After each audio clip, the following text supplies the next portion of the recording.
bleed green? Are you an ultimate Eagles football fan? Well, you're in the right place. Ready? This is Birds 365, hosted by the new Mac and Mac, Jody McDonald and John McMullen. Here we go!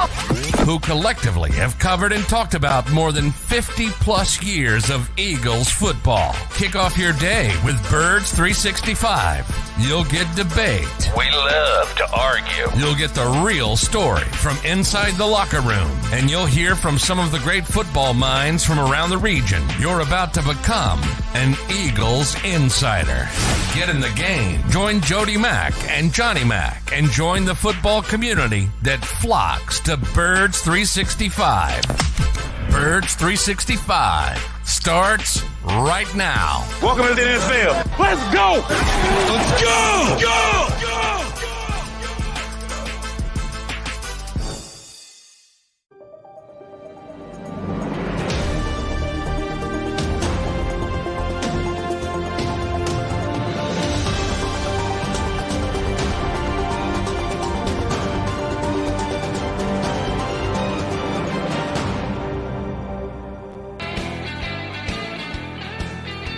And a good football Friday, Eagle fans. You got your Mac and Mac guys here for at least a period of today's show. We'll give you the breakdown on that in a second. A football Friday in the dead of the summer. Johnny Mac, I feel badly for you. I'm not jealous at all that you're going to Eagle practice. Sometime I am. Not today. 90 plus degrees at 9 o'clock in the morning. It's going to be hot out there. J-Mac, stay hydrated. I will say that.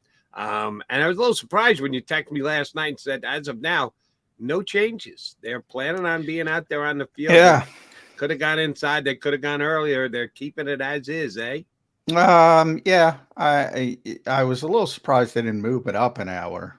That's what they did last year when it got really hot. And, try to beat it a little bit because obviously it's not going to be 94, 95 till 2 or 3 in the afternoon. They'll be long off the field anyway. But the earlier you get, the easier it is. So a little bit surprised, but I mean, heat doesn't bother me. I shouldn't say that because I'll probably collapse today. But typically, it doesn't bother me. It doesn't. I'm just standing there. I don't have to do what those guys do. So I'm not one of those guys. It typically doesn't bother me that much. But we'll see.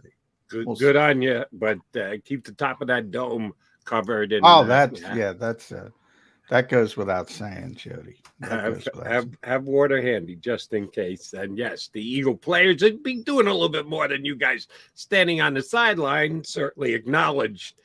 And the Eagles, with their overall philosophy of less is more, this gives them that much more of an opportunity to do less. And specifically on a day like today, you can't even begin to second guess them because around the National Football League, you had 2 stars go down yesterday, one on a non-contact play. The other one, I guess there was some contact, but the quarterback of the Cincinnati Bengals, Joe Burrow, they're saying that it's just a calf strain, but you never really know. And what does calf strains lead to? And Jalen Ramsey, big trade from the Rams to the Dolphins during the offseason. He and Xavier Howard, as good a corner combination as we have here in Philadelphia, minimum 6 to 8 weeks and maybe season ending. You sure the Eagles are even going to go out there and practice today, John? They want to make sure they stay healthy. Yeah, I mean, that yesterday was a perfect example of what, and Joe Burrow especially, what the Eagles are probably ahead of the curve. And I say, Joe, all this is anecdotal. Like, it's not proven. The Eagles might go out there today and somebody gets hurt. Again, you can't prevent it. You can't legislate it. That was non-contact. Joe just, if you saw the film, just sort of blushing right. And turns out that they caught a break. It's only a calf strain. Now, those can linger for a number of weeks, but obviously we're early in the process. But, I saw Zach Taylor talk after the practice, and he noted on the first day for Cincinnati, he wasn't wearing that calf sleeve. And on the second day, he was before he got injured. And Zach Taylor just made a quick note of he was sore. And, we joked about it. The Eagles start day one. They do a walkthrough day two. They're back practicing, give the guys a little bit of an opportunity to calm down a little bit from the soreness. And they're very cognizant of those soft tissue injuries. That's the reason they do things the way they do things. I've said it for a while. It's a cost benefit thing, but I think the Eagles are right. And I've been pretty consistent with this, even though, look, I'm an old school guy, but the rules are the rules, and you can't prepare like you used to anyway. So then to me, it shifts and it says, what's more important, that I'm, as prepared as possible for week one, or get healthy for week one. I think personally it's be healthy as possible for week one. And then you sort of play through the hiccups. And the Eagles have done that. And we go back to last year in Detroit. They started like a house of fire, and they played poorly in the second half, and they held on, and they got better and better and better, and won, a bunch of games in a row. The first season, they were great. They were gangbusters in week one in Atlanta. I think that had more to do with Arthur Smith being completely overmatched. But then people forget they were really sloppy during that 2-5 start. They were leading the league in penalty. They were extremely, extremely sloppy. And then they were able to fix things as the season wore on. I thought that was a good sign for the coaching staff, not only change the offense, but clean up some of those issues. If you can't prepare anyway, you might as well be healthy. That's what it comes down to me. So, again, it's anecdotal. You can't just point to Joe Burrow and say, this is the reason, right? It's bad luck, but it's also an indication, because it's a soft tissue injury. It's also an indication that maybe you can limit some of those things. Now, if it was an Achilles and people thought it was Achilles at first, that's just, that thing's going to go. It's going to go. ACL, what can you do? Soft tissue injuries, there's a little bit of room, and I think the Eagles are ahead of the curve. And I think they will put their soft tissue to the test today as minimally as possible, because in the kind of heat that you guys are going to be looking at, again, at 9 o'clock in the morning, it's not as bad as it's going to get later in the day, but it's still hot out there. Mac, I've already been outside. I'm sure you've already been outside with your dog. It's already hot. So they will not be doing too much strenuous stuff today. Something that was done indoors yesterday was the renegotiation of Derek Barnett's contract. I'm going to ask you to explain to me the benefit of doing this. What do you think you read into it? He's getting less money overall than if he made the team, but he's guaranteeing himself more money right off the bat. So it makes it more difficult to cut him, or does it make him easier to trade? I'll be honest with you, John. I read through the details, and I'm not sure. Usually you see, well, why would the player sign off on this? Why would the team want to do this? I'm not sure I understand it from either party's side.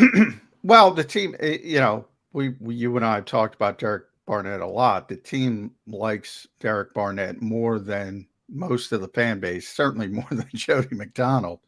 They still think Derek's a good player.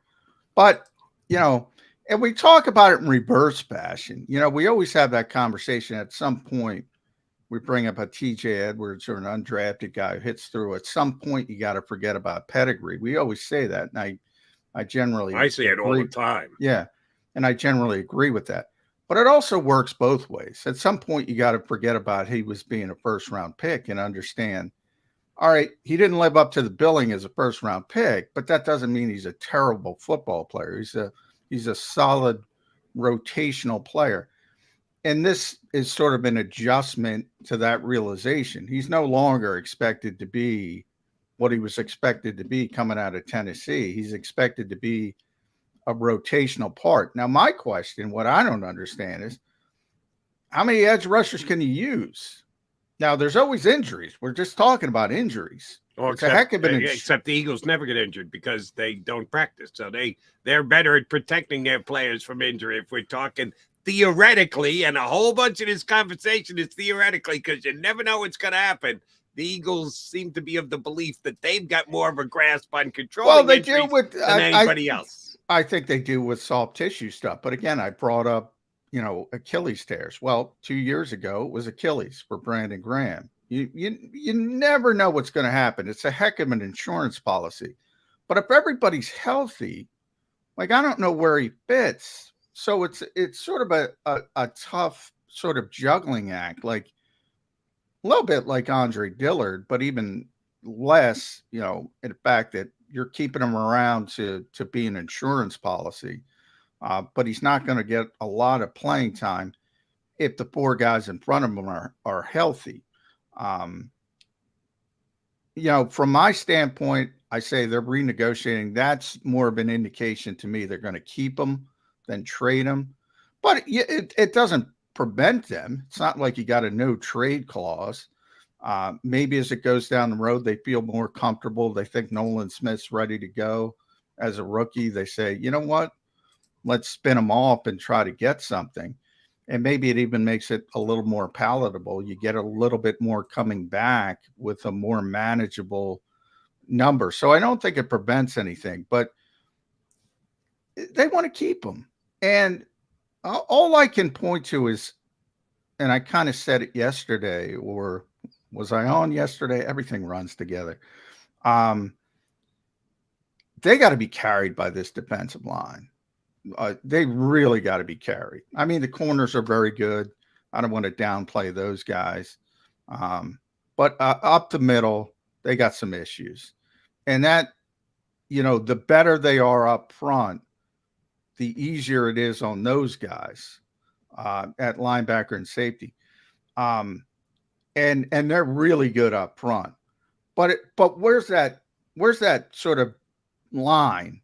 Like, at some point, you got to get the best players reps.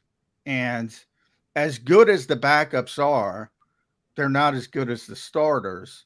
So where is that sort of balancing line? And they have so much depth on the defensive line. I'm trying to figure out. I told you yesterday, Jody, day one, I was surprised how much Jordan Davis got work with the 4-man fronts. Right. Like, if you're trying to get him on the field in the 4-man fronts, well, boy, I mean, that's going to affect somebody. It's going to affect Fletcher. It's going to affect Jalen Carter, Milton Williams, most notably. These are all good players. And the same thing with the edge. I mean, you're already starting to think, if Nolan Smith shows up and they have the luxury of waiting for Nolan Smith, but he's really impressive physically. He's just really gifted. And if he does show up and he becomes it becomes really evident that he belongs on the field, then you're already taking reps away from Brandon Graham and at 34, 35. That's not the worst thing in the world.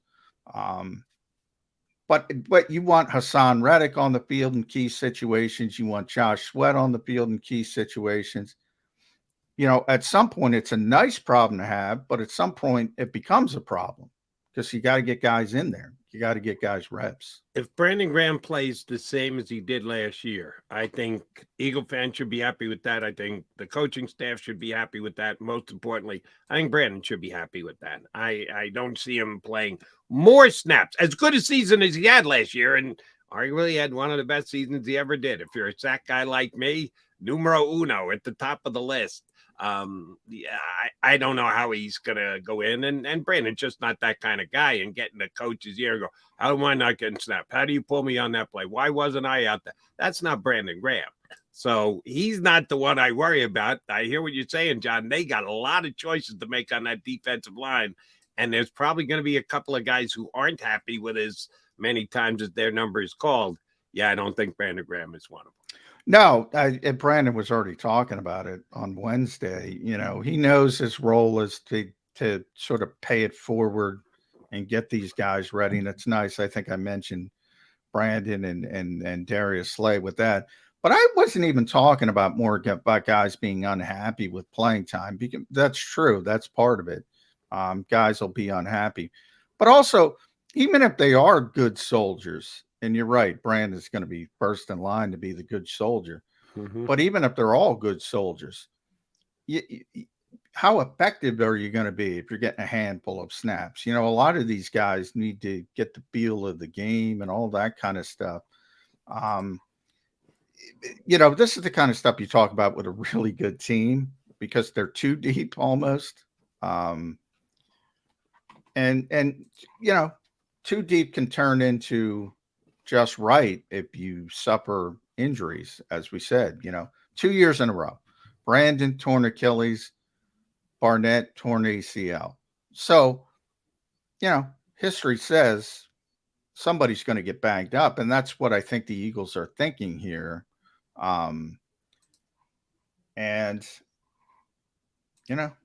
it's a nice insurance policy. I will say that. Right. If you can have too many players or not enough players, that's a really easy choice. Which one you can take? Too many players every day of the week and twice on Sundays. All right. Do want to ask you about something we touched on this briefly yesterday, but didn't cover it enough for me. Nick Sirianni opening press conference with Howie Roseman after all off season, talking about how many times he watched the Super Bowl and he likes to go through the mud and be able to correct himself. He came out and just basically said, forget the Super Bowl yesterday. There's nothing they can do about it, that they have to be able to just go one day at a time from here on in. He says it with conviction every time he says it. You think his team has bought into the Super Bowl now doesn't exist? We've moved on. It's a whole new season. We have to get better from day to tomorrow. We know a bunch of the mottos that he uses. Do you think the team has been able to do that the same way the coach has? No. No. I mean, I just saw A.J. Brown on somebody's sort of video log or whatever it is, and talking about how much holding there is in the NFL from defensive backs. And he said they never call it, but they called it one time in the Super Bowl. So it's still in the forefront of a lot of guys' mind. Look, man, they thought they were the better team. They thought they outplayed Kansas City and they lost the game. And they're tremendously disappointed. I think that there's some guys, Jalen Hurts, probably number one on that list, that are capable of flushing it, as he likes to say, a little bit quicker than other guys. AJ, we've heard. Brandon, we've heard talk about some of the disappointment. It's human nature. That's what Nick has to deal with. That's part of it. That's part of the Super Bowl hangover. The part of the human nature aspect of sighing and saying, "Ugh, we were there, right there, about to grab the flag," and then you get kicked off the top of the mountain, and then you got to go back up the mountain again. It's difficult, but Nick Sirianni's been hyper focused on that. I think it's relatively easy for him, but he acknowledged before, when he was talking to us leading up to training camp, he's been saying this since he got here. Get 1% better each day. Don't worry about tomorrow, worry about today. He's been preaching this since he got here, long before the Super Bowl. And he's cognizant that the longer he's here, he's got to change the message a little bit. He's got to find different ways to tweak it and make sure people subscribe to it and all that kind of stuff. It sounds simple, but it's easier said than done. We're constantly looking ahead, looking at the schedule. Well, they're human beings too. The players, They're looking ahead. They're looking at schedules. They've been very good at it, keeping the players focused. We'll see if they can be as good as it this year. But it is, I think it's a tougher hurdle than people realize. I will say that. And I just almost have to laugh the whole, we got to get 1% better today and then go out and practice for 38 minutes. Even it's just 1%, it's kind of tough to do.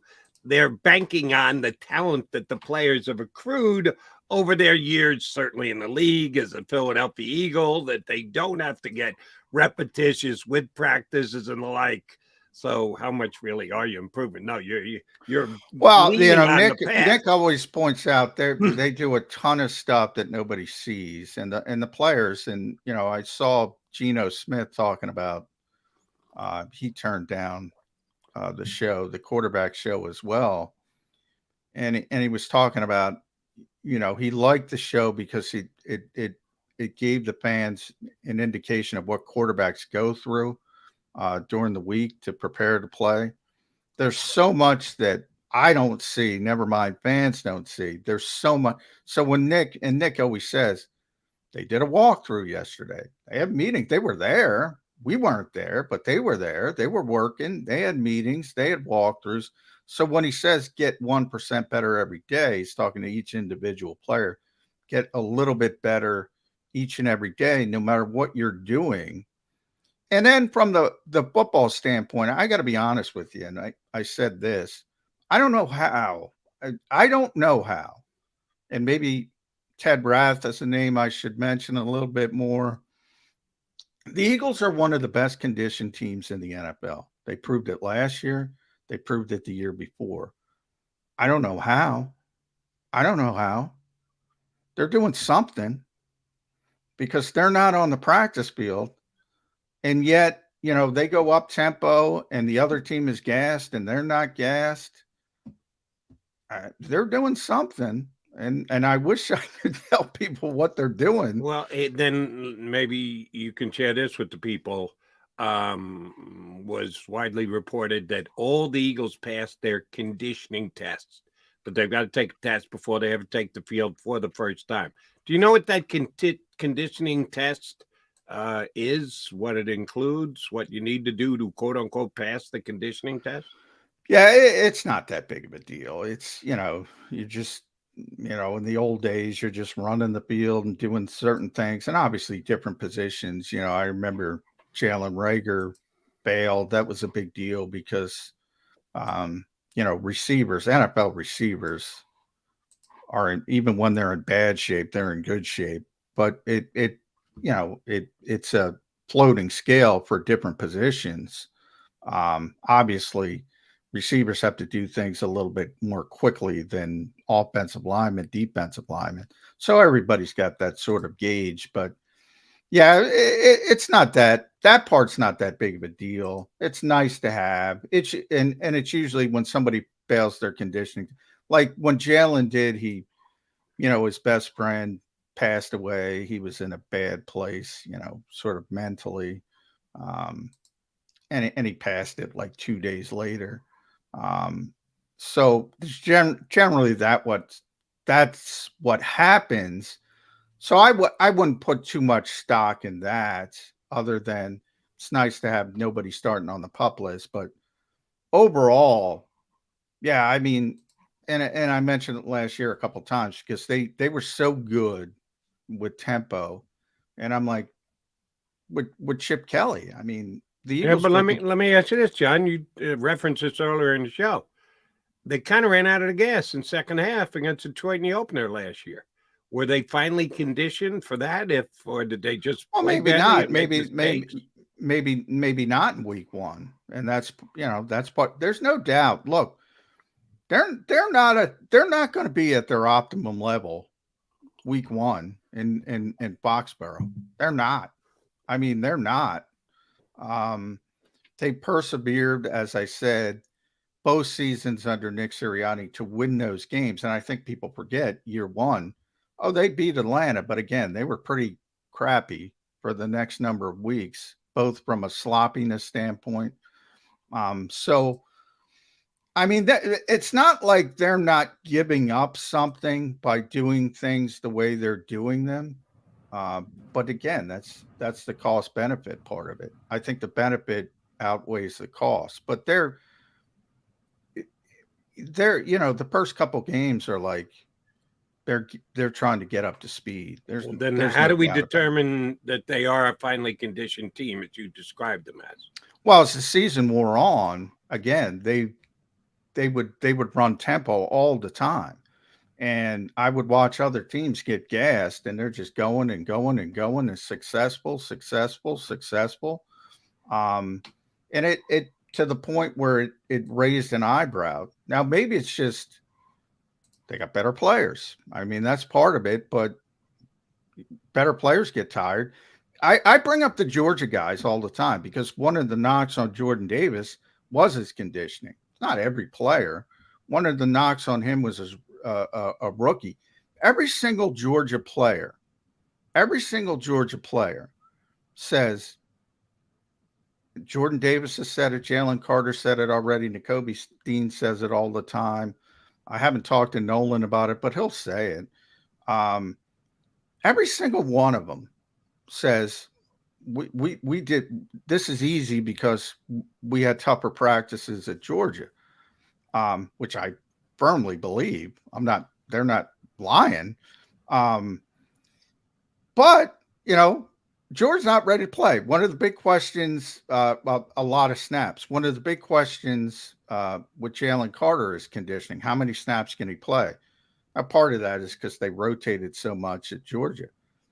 But, the Eagles are ready to play. And I can't necessarily explain it when they get going other than the stuff they're doing behind the scenes.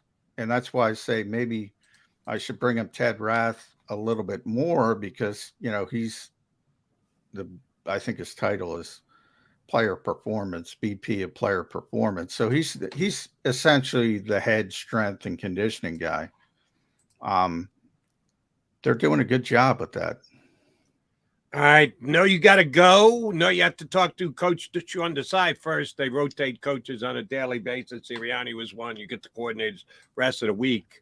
Sean Desai going to make any definitive statements after 2 days of practice? You going to step out and go, and this player has looked great so far? You think he'll be playing his cards close to the vest? I think like a guy who wants to talk, Johnny Mac. Yeah, I think it's going to be very close to the best because Nick is so involved. Like, on Wednesday when the defense was messing up, it was Nick screaming at them, not Sean Desai. So, Nick has got his fingerprints on this team. I think Sean is going to be more close to the best. But you'll get, I said, Sean's good with branding. You'll get some palpable stuff, aggression. You'll get some stuff the fans like. If I were there, and I'm not going to be, the one question I would ask Coach Desai would be, was that a hold on Bradbury in the Super Bowl? See what kind of a. Well, he'll say I wasn't here. I can't. Do you think he didn't watch the Super Bowl? You don't think he's going to go there? That's easy that's easy to pend off. Yeah, you say I'm not involved with that. I wasn't even here. That's and then my follow up would be, are you telling me you didn't watch the Super Bowl? You're not getting an answer, Jody. I always say one thing people don't realize, you want us to ask certain questions. We're not asking questions we're not getting the answers to. Like we know, and that's not to say we do things because we ask bad questions all the time. We ask questions that we don't get answers to. They try to shut us down.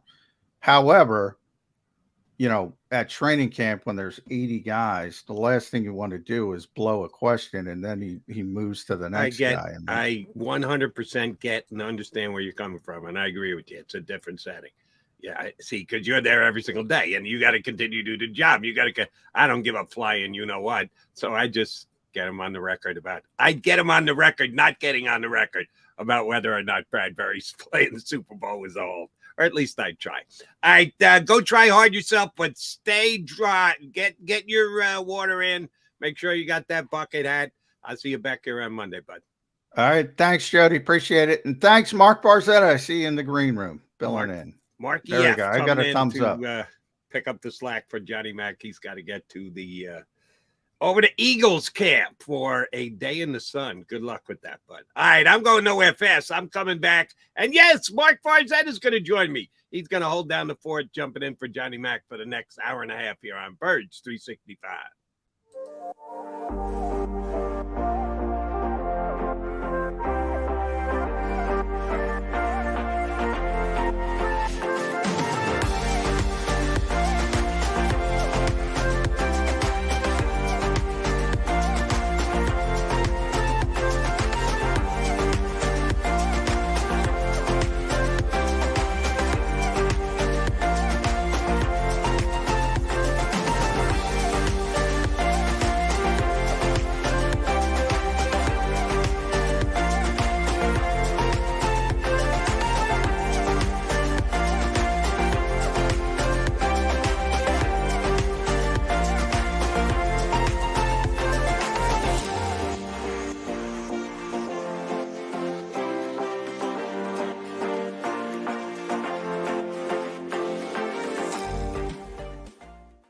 Do you stream on a Roku, Fire Stick, Google TV, or Apple TV? Now you can watch 6ABC 24/7 with the 6ABC Philadelphia streaming app. And the big story on Action News? Search 6ABC Philadelphia and start streaming today.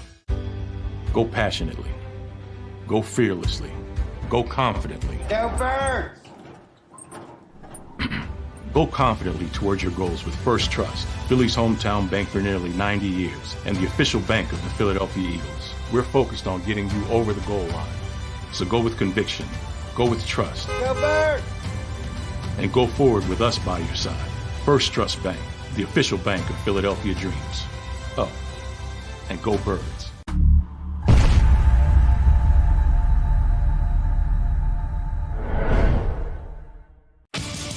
The greatest fans on earth.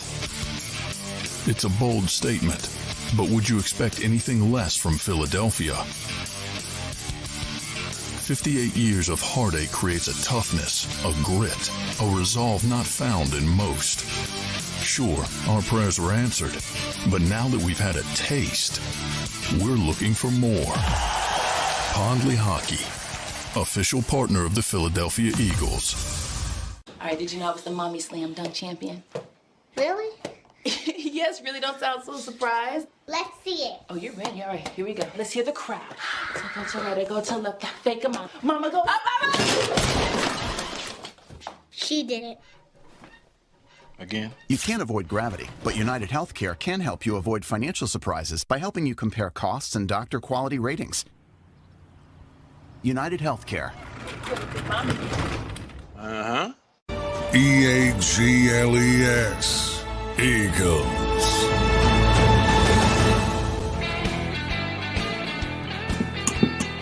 You got Jody McDonald. I'm going nowhere fast. God bless John McMullen. He's off to Eagles camp over in South Philly. It's going to be hot out there today. And it's going to be hot for the next however many, like 10 days.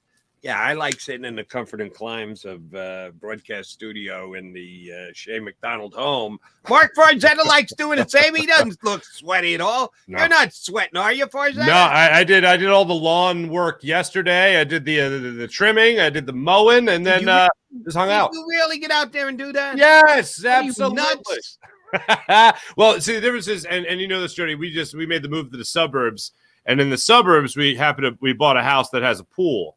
So there's that carrot at the end of the treadmill, whatever. So when you get done all the yard where you jump right in the pool, and all of a sudden it's an attitude adjustment. Well, I'm glad you got the pool action in, but there's no chance. The only thing I did was pick up the dog's droppings in the backyard, and I was out there for about 5 minutes. I forget this. If I miss one, I don't give a you know what. If the guy comes to cut the lawn today, I'm going to mess up his mower. I'm not outside. And McMullen's going to stand there for an hour. What is he, nuts? But you got to do what you got to do to cover and talk about the Philadelphia Eagles, and we surely appreciate your jumping in with us, filling in for Johnny Mac today. And I just got your text telling you it's you and I for the next hour and a half, because I have never had such a poor reception for guest requests. And I didn't even hit guys who come on the show all the time because I already know that they're going to be down to practice. So it eliminates a whole bunch of possibilities before you even start the show. I'll tell you who I reached out to yesterday. Ooh, all right. Mac now. Marcus Hayes, because I knew Marcus Hayes wasn't down there the other day. So I figured, he might be. Yeah, he's off and he's out of town. Kevin Kincaid, Cross and Broad. Yep.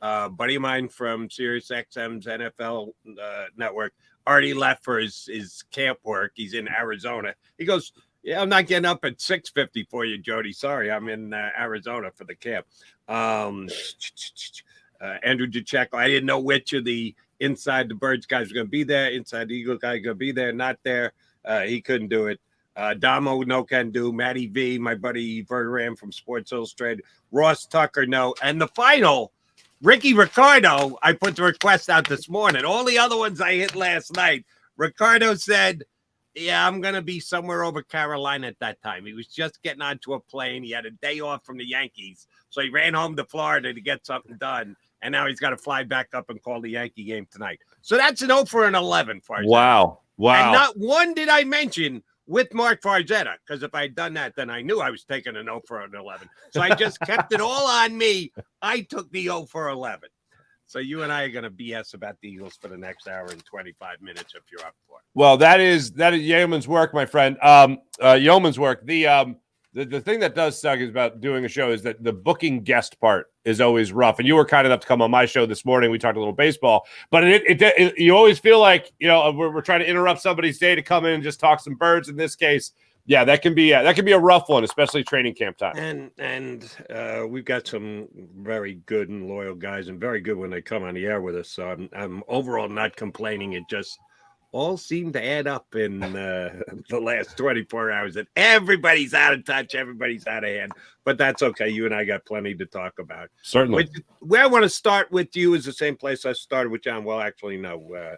We just talked about the weather, John and I first. But then we got to the fact that indoors, climate controlled, the Eagles renegotiated Derek Barnett's contract yesterday. And not a massive renegotiation, not a massive changing of funds. He's getting more guaranteed dollars, but he's getting less overall dollars. So I guess it means the Eagles believe that they're going to keep him. They're not going to cut him, or they're going to trade him because they're saving some money under the salary cap itself, but they're potentially paying more out of pocket if Derek Barnett stinks these next 2 weeks and he can't beat anybody. And they go, yeah, he's just not the same player anymore after this injury. Past the physical, so they're not going to have to worry about him being a medical release. But if he just doesn't have it anymore, yeah, they're going to have to pay him $3.5 million anyway, where it was only $1.5. And John and I kicked around a little bit, so I want to get your take on how do you evaluate a guy like Derek Barnett? Because I fight all the time. It annoys the snot out of me when I think people evaluate players on where they were drafted, and they're in year 3 or year 4 or year 5, and they're still being looked at as, he was only a 6th round pick. I don't give a you-know-what if he was a 6th round pick if he's going out there and killing it his first 2 years. But people hold where a player was drafted and what their resume says they're supposed to be. When you have enough of an example to judge a guy for what he's actually done rather than what you thought he was going to do or what he was supposed to do because this was where he was drafted, pedigree, I hate that word. I love it in horse racing. I hate it in sports, specifically National Football League. Yeah, there are some people that still look at a guy's draft status. I have no rating of Derek Barnett because of where he was drafted. John is right. That's done. That's over. That's gone. Here's what I look at, though, and I think this is fair. He's gotten paid pretty well. He's a 1st-round draft pick, and that means your contract pays and plays accordingly going forward. I think that's very fair. At some point, you got to let somebody's draft status go and forget about it. But as long as you're making good money, big money, well, then that's the way you should be judged. Is that a fair way to judge a guy 5 years into his career in the NFL. I think it's more than fair. I mean, most people don't even like adhering to the judge a draft 3 years after the draft. We like to judge that draft immediately that night. But when it comes to Derek Barnett, I know, and I agree with you. Based on what you do in the NFL, that's how you should be evaluated. But Derek Barnett, if he's not a first-round pick, is not getting the multiple chances that he's had. He's not re-signing with the Eagles. He's not restructuring with the Eagles. He's gone. Howie Roseman drafted him, and in that draft class, you took a guy like Sidney Jones, and already that didn't work out, and he was supposed to be the steal of the draft. So now your first-round pick in Derek Barnett hasn't really worked out either. And I know the Eagles have maintained a lot of hope and optimism surrounding Derek Barnett now through 2 different coaching regimes. The bottom line is Howie Roseman wants to make sure that he gets some juice out of that pick. You got to play in the Super Bowl, him falling on the ball that fell in the right place at the right time, thanks to Brandon Graham. Then that's what a lot of people think of. But then right on the other side of it, it's the total other end of the spectrum. It's a guy who has to this point been a bust. It's a guy that has provided that one great memory and then a hell of a lot of disappointment after that. The Eagles are just trying to make sure that they've tried everything to get something out of this first-round pick. And he also happens to play a position, and with a position group, that the Eagles have a lot of value for, and that's rushing the passer. And they still think that if he is healthy, if he's fully recovered from this ACL tear, he's going to come out and he is going to actually show you that he was worthy of that first-round pick all those years ago, and they'll be able to show you that they were right, because right after the money, right after the pick, these guys in the front office of any NFL front office, they never like being wrong, especially when it comes to that first-round pick. So as far as the restructure goes, when it comes to Howie Roseman and it comes to cap numbers or it comes to salaries or guaranteed money, there's very few things that I'll look at somebody in this position of power and go, oh, I'm sure it's fine. Well, Howie Roseman's one of those guys that I'll look at and go, yeah, I'm sure this is a good move, because Howie does not make a lot of cap mistakes, and I don't think he's going to make one when it comes to Derek Barnett. And people have different ways of evaluating and rating players. Some people like PFF, Pro Football Focus. Other people can't stand it. I think it's pretty darn good, but they don't get everything right. And analytics are tough to use for a defensive lineman, because a lot of it has to do with how much a team is dictating their offensive line toward your side, toward you individually. So you might not even have a chance, but that's the only thing we have to go on is numbers, is using a guy's statistics to see what kind of job he's done. You and I have never talked about this. McMullen and I get into this all the time. How do you look at pressures for a defensive lineman?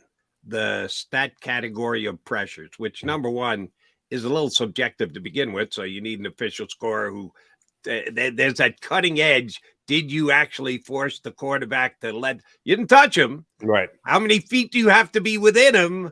Did he release the ball any quicker because he felt your presence? It's a very subjective stat, but yeah. How do you feel about judging a defensive end like Barnett via pressures? I like something that's a little bit more specific. I mean, pressures, it's nice to see you got there. Okay, I'm not going to dispel it. I'm not going to say that I put a lot of stock into it, but it's nice to see that you got there, because it's important to get there. What I look at a lot of times, and it has to do with the Eagles, especially last year, because they were one of the best teams, if not the best team to do this, it's beating your man. It's the time it takes to get past your man, get past your assignment. Because as we know, especially when you have a team that has 70 sacks like the Eagles did last year, quarterbacks, the number one thing they're going to be doing when that becomes your MO, when that becomes your reputation, is they're going to get rid of the ball quickly. So you can get that pressure, but if the quarterback's getting rid of the ball in a second and a half, you don't have a lot of time to get after the quarterback, unfortunately. So what I look for is guys like Brandon Graham, Josh Sweat, this year Derek Barnett. Let me see the amount of time it takes to beat your man, especially if it's a one-on-one situation where you just got to beat a man either on the outside or try to cut him inside, whatever it is. If you can get that done quickly, I'll pay a lot more attention to that stat, which the Eagles were great at and excelled at last year, than it will necessarily the pressure, because the pressure has to do with a whole bunch of other things. It has to do with what kind of coverage you're in, has to do whether or not you're in press coverage, which obviously with the Philadelphia Eagles we don't see a lot of over the years. But if you're beating the man in front of you in top time throughout the NFL compared to other edge rushers, defensive ends, linebackers, whatever you want to say, then if you're doing that at a high rate, then I think you're going to have a lot of success. And that's going to lead to pressures. Pressures could also be a quarterback is dancing around behind the pocket for too long, and you're still fighting with your man for 3 seconds, 4 seconds, and then he happens to roll to your side, and you force him to throw it away. That could also be a pressure. But I love that one-on-one stuff. I love if you're able to being able to beat double teams, and we'll also be able to tell if that number is better this year in terms of beating the man in front of you with Fletcher Cox, Jalen Carter, and obviously Jordan Davis in his second year. If they're taking up those double teams in the middle of the line of scrimmage, you can't continue to make sure you're rolling protection to stop Hassan Reddick or stopping Nolan Smith or stopping Derek Barnett. Let's hope that he is a big part of that as well. Or Josh Sweat at the same time. So I think when I look at the time it takes to beat your man, that's what I'll look at more so than just the pressures. The stopwatch can be very telltale. You are right on that. And John always makes the argument. He goes to one particular play, which for his side of the argument, it certainly is fitting. Chris Long and his NFC Championship game, he got the pressure on, forced the pass to come out early, picked off, taken to the house, pick six. Yeah, did he get a sack on the play? No. Did Chris Long even get a hit on the play? No. Was he a big reason why the Eagles got a pick six and turned the game around on that given play? Yes. So that's as great an example as you can come up with as what a pressure can actually mean. But you can just as easily get a pressure on a 60-yard touchdown going the other way by the other team. And we never look at, so what? He got a pressure. No, it just goes down in a column as a pressure. It was a pressure that meant nothing. Mm-hmm. Got nothing done. Actually may have hurt because the quarterback decided to get the ball out quicker, which lent itself to a completed pass and off at 60 yards. So that's why I'm not as big a fan of Pred. There are three stats that you can look at with a pass rushing end like Derek Barnett: pressures, hits, and sacks. Mm-hmm. And the further you up the food chain, to me, the more important it is. Pressures, okay, fine. Hits, all right, well, at least you know you made him pay a price. Sacks, you win. I like to win. When you get a sack, you have won. There's a big difference between the three for me, and yet they follow all of them. Here's why I'm sorry. It seems like I'm a Derek Barnett hater, and maybe I am. In the league, in his time in the National Football League, his sacks per year, 5 as a rookie, 2.5 his second year. Now, he get hurt. He only played in 6 games. 6.5 in 2019, 5.5 in 2020, and he had 2 in 2021. And of course, he got hurt first game of last year. So that's a grand total of 21.5 sacks over 6 years in the National Football League. I'm sorry. And he was paid as a first-round draft pick. They picked up his 5th-year option, which means a big paycheck in that year. Yeah, that's not good enough. I'm sorry. I know he's okay with tackles, and everybody loves him, that he's a hard worker and he's a dedicated guy, and that counts for something. Not enough, but it counts for something. I won't just dismiss that. The other thing that you don't often check when you see stats, and you know this, and all the diehard Eagle fans know this, he's kind of infamous for taking penalties, and penalties specifically at bad times. So you need to factor that in. I'm sorry. I just, his rookie year, fine. He's a first-round draft pick. Was he overdrafted when they're comparing him to Reggie White because he reset the sack numbers in Tennessee? That was a mistake, Eagle fans.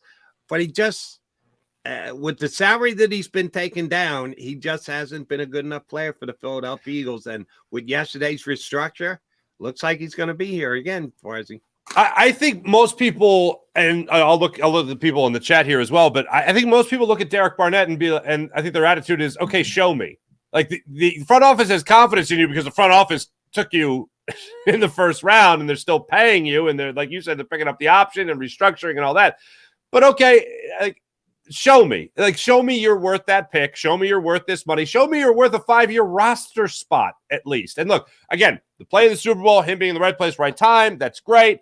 But the other end of the spectrum is has he been an impactful player since he has been drafted by the Philadelphia Eagles? And I think the answer is a resounding no. You're a first-round pick. You're having this many years with the squad already. You should be an impactful player. And whether it's injury, whatever the case may be, a learning curve, the 3-year grade on a draft, whatever the case may be, The bottom line is he has not been an impactful player with the Philadelphia Eagles the way a first-round pick should be, and with the way the Eagles value a defensive lineman. Like, throughout the Nick Sirianni era, it has not been a blitz-happy era. Even the tail end of Jim Schwartz's time here in Philadelphia has not been blitz-happy. That's been relying on the wide nine. So the Eagles rely on pressures and sacks and all that based on beating the man in front of you. They're 4-man front, 5-man front, winning battles at the line of scrimmage. So if Derek Barnett isn't winning those battles and he's not being impactful, then what is it you say you do here, really? So I think this is a year where it's put up or shut up. I think most Eagles fans are looking at Derek Barnett with doubt, but they're also looking at him with, all right, all this stuff, show me you're worth 5 years in the NFL. Show me you're worth this roster spot. Show me you're worth being a first-round pick. Money is money. Howie will take care of that. Jeffrey Lurie certainly will take care of that. They've proven that in the past. But if you're an Eagles fan and you're looking at Derek Barnett with great doubt, I think everyone around you understands why. But that doesn't mean that you want to see him flourish. I don't know anybody that's rooting against anybody on the roster. So go out there and show me. Go out there and show me that you could be a 10-sack guy. Go and show me you could be an 8-sack guy. Show me you could play for an entire season and be an impactful player. That's what we're waiting for. Farzi, another story that I wouldn't say broke yesterday, but new information came forth and was released. And I'm glad I'm talking to you about this because I already know what John's response would be if I brought this up with him. They made it official. They will break out the Kelly Green jersey on Monday. They will be available for sale on Tuesday for the Philadelphia Eagle fans. Now, John's stance is he doesn't care one iota. Our good friend, I know you're tight with him too, Ruben Frank, said the same thing. If you ask me 20 minutes after the game what color the Eagles were wearing, I couldn't tell you. That he is so narrow focused on football that he just completely ignores the uniform. If it were a 50-50 thing right down the middle, I would be with those guys. I'm more football than uniform, but I'm not as over the top. I don't give a flying you-know-what. I like the uniforms. I like certain colors more than others. I even buy into the little depends on the combination of the shirt and the pants. Is that a good mix? Does it help you win? It has no impact, but it's fun to just BS about you. When they wear the green pants with the gray jersey, it doesn't work. Their record is 1-6. No, it has more to do with the players than the combination of the jersey and the pants. But it's fun. I like to talk about it because it's fun. Does it have any impact on a game? None. But it's fun for the fan base and for us to talk about. Are you a Kelly Green guy for us? Yeah, absolutely. I'm a Kelly Green guy. I love it. I've been waiting for it. I've asked so many players over the years why we won't see it. One player in particular telling me you'll never see it because the Luries hate Kelly Green. And all the stuff that Jeffrey Lurie had been saying up to this point about, we're working on it. It's coming back. And I'm like, really? Are you really working on it? Is it really that much of a priority? And I understand why it wouldn't be, but from a business perspective, you're then selling other jerseys with that Kelly Green on, so that looks pretty good too. But I love it. And I think most people love that nostalgia. I think most people want to look back to their childhood, even if it wasn't a winning childhood, right? Even if the Eagles weren't a very good football team in that Kelly Green. And you got to go back to like 48, 49, and 1960 with the last time the Philadelphia Eagles won a championship in the Kelly Green. All right. So that was even before the Super Bowl. All right. And then they win the Super Bowl in the midnight green, which obviously helps that color a little bit. But I love the nostalgia of it. I love the look of it. I know there's a lot of proud Irish in our area that absolutely love that Kelly Green for that reason. But I just think it's a cool color. It does not have an impact on whether or not I root for the Eagles or want them to win, or it doesn't have an impact on the game. There's only one time I remember a Philadelphia Eagles saying something about a jersey color making them play better. And it was Connor Barwin saying that wearing the all-black jerseys made him feel faster, whatever that means. The Kelly Green, I think, is a great thing. I love that they're finally bringing it back. And, of course, the Eagles would tell you they're bringing it back, not tell you when they're bringing it back, but at least let you know when you could buy it in the pro shop. So there you go. Right. Well, they're going to display it tomorrow. Then you can buy it in the pro shop. then they're going to figure out which game they're going to wear. Right. So the leaking out of Kelly Green information has been a little disjointed. So you were an Eagle fan in your teens when they were wearing when Randall and Reggie were. How did the Kelly Green evolve with Mark Farzetta and his Eagle fandom? I don't think that because they were in the Meadowlands. I don't think they're wearing the Kelly Green. I mean, they had Kelly Green in the uniform, but I think they're wearing the white jerseys. I remember the game. Randall, did he break his ankle? He got hurt, had to leave the game against the Jets. I think it was. That was, what was famous about that game? What? Maybe the greatest interception return in the history of the National Football League. Eric Allen? Eric Allen went back and forth and sideways, and he ran about 180 yards. The football field's only 100 yards, but that's how much Eric had to travel to get into the end zone. And I still to this day say that should get Eric Allen in the Hall of Fame just by itself. No, they don't even take into consideration anything else he did in his career. That one play should have him in the Hall of Fame. It's a crime that he's not in it already. But that was the same game that Randall got hurt that Eric Allen picked off that pass. Do you remember how that? So he scores the touchdown. Do you remember what he did after he scored the touchdown? Yeah, Randall was under the goalpost on the crutches, and he went over and he tried to give the ball to Randall. So Jody, I'm 9 years old. Okay, I was born in Ambler, and then we moved around a little bit, and then we came back to the Philadelphia area. So we moved like 4 times between birth and 9 years old for me. That's the end of my family history story. Okay, so I'm back in the Philadelphia area. I started liking some other teams, like the 49ers. I kind of liked the New York Giants because for some stupid reason I like Dave Meggett. I don't know. And then I watched this game with the Eagles, and I see Randall Cunningham, and he's a guy I had heard about as a kid, never really got the chance to watch him. And he's throwing these passes, and I'm really watching him, and he's scrambling around, and I'm like, this guy's a lot of fun, And then he gets hurt, and he leaves the game, and I'm like, oh, that guy I liked is gone. Whatever, that sucks. And then Eric Allen intercepts the pass, runs it back, and I see Randall sitting under the goalpost. And I'm like, oh, cool. He's still there at the game. He's hurt, but he's got the crutches, and he's still watching his team. That's cool. And then Eric Allen gives him the ball, and I'm like, wow, these guys all must really love him too. I'm like, I'm going to love Randall Cunningham. Nice. And then I swear that's my earliest memory of Eagles fandom was watching that game and seeing, I think they had the Kelly Green numbers, but it was a white jersey. And they were in white that day. You're right. Yeah. The green helmets with the silver bird wing down the side, which was also pretty damn cool. Yeah. But you're right. They were in white that day. I'm a Kelly Green guy. With a name like McDonald, do I really have a choice? No, you don't. Yeah, really. I was a Kelly Green guy before I moved to Philadelphia. So, yeah, I'm glad it's coming back. I'm interested to see what game they pick. I just am glad that it came back. And I will forever. Is your guy Randall Cunningham? Your guy, the number one guy? Absolutely. I own maybe 2-3 jerseys, and one of them is the Kelly Green Randall Cunningham. Absolutely. Yeah. See, for me, it was Reggie. When I think just what first comes to mind, if I think Eagles Kelly Green, it's Reggie White and Kelly Green because he's just bigger than Randall. Period. So it's more to cover there. But and also he's a Hall of Famer. Randall not quite to that level.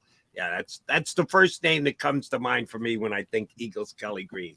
That might be the greatest jersey. The Reggie White Kelly Green jersey might be the greatest jersey. Like period. Like right. I just love that jersey. I love that look. If you are an Eagle fan, that's one you want to. And I'm sure they'll come out with retros and you get an old Reggie White jersey. But if you've got the old one, now it's getting old. Hopefully you only wash it a couple of times a year. You only wear it a couple times a year. You only wash it a couple times a year. Because if it's 25 years old, it would be getting a little ratty around the corner. Yeah. Yeah, a little bit.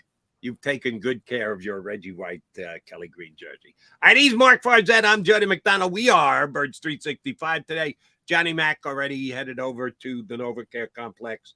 Sean Desai will speak before practice, and then the Eagles will actually go through a practice or work through some exercise. Don't know exactly how much they're going to get done in today's heat, but I'll ask Farzy about Sean Desai and what his job is going to be this year. First thing he's got going for him, he's not Jonathan Gannon. And that means there are some people here in town that like him before he ever does anything. We'll talk a little bit about the Eagles' new DC when we come back here on Birds 365.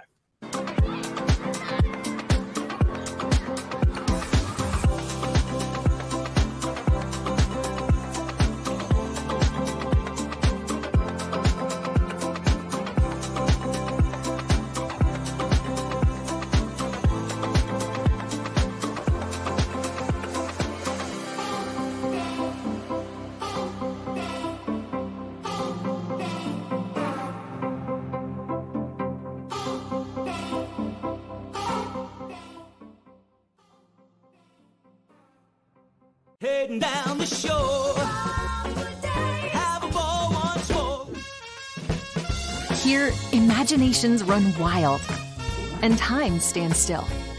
Because here, you can find the best of the Jersey Shore, all on one 5-mile island. So leave the old you behind and get lost in the woods. Wild, wild, wild wood days.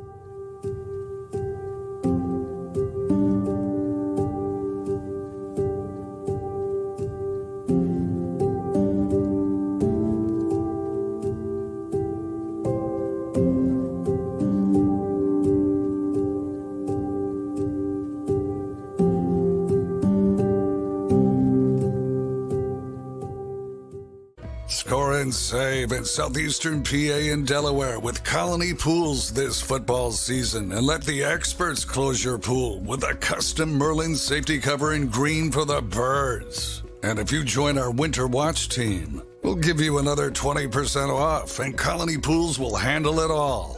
Keep your tiles on your pool, not in your pool. Fly with Colony right now, Birds fans. Visit flywithcolony.com.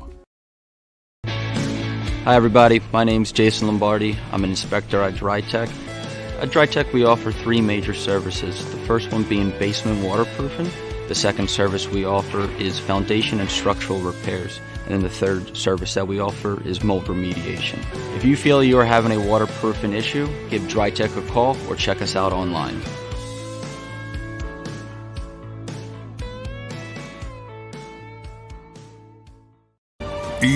EAGLES, Eagles.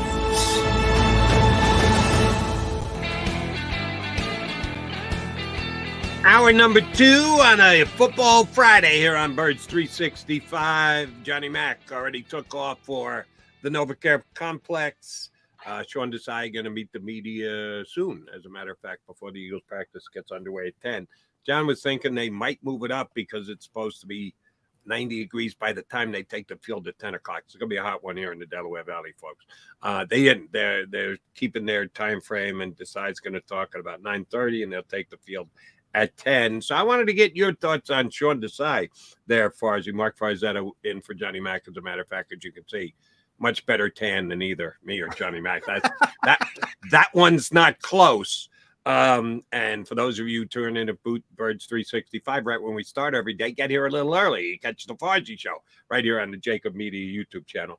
Sean Desai, interesting hire and position that he's in this year, because as I said before break, he's already a winner because he's not Jonathan Gannon in the eyes of some Philadelphia fans and a couple of the media guys who are a little harsh on Gannon, at least for my taking and or Johnny Mack's taking. But he's got to prove himself, and just because he's not Jonathan Gannon, there are certain things the Philadelphia fan base likes.